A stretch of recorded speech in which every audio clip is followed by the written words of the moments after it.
Sidang kasus korupsi bedah rumah di Pengadilan Tipikor Denpasar, Kamis 19 Agustus terus menjalan.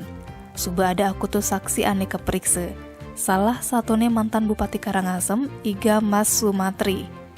Di mukanya Majelis Hakim Tipikor Mas Sumantri ngaku ada dua proposal mecelep. Proposal ane bypass ane abane teken terdakwa EGD Pasirisak, Juliawan, ane dadi perbekal Tianyar Barat, ulian bemahan persetujuan uli Bupati Karangasem. Aja proposal ane usulange teken Bupati lewat OPD ning urusang. Usulan Bupati entu, bantuan bedah rumah liuni 14.000 unit lewat OPD Perkim Karangasem.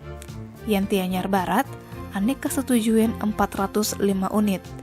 Pas entu adan Bupati Badung Inyoman Giri Praste liu sambate teken mantan Bupati Mas Sumantri.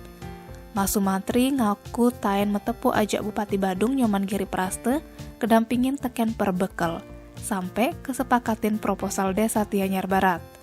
Dana ane kecairang sawetara 20 miliar lebih. Pas takonine, laporan pertanggungjawabannya Mas Sumantri ngaku sing ingat. Di mukanya Majelis Hakim, Mas Sumantri ngaku maneken SK soal bantuan hibah bedah rumah uli Bupati Badung, dasar hukumnya Permendagri 32. Tim Bali Express ngelaporang.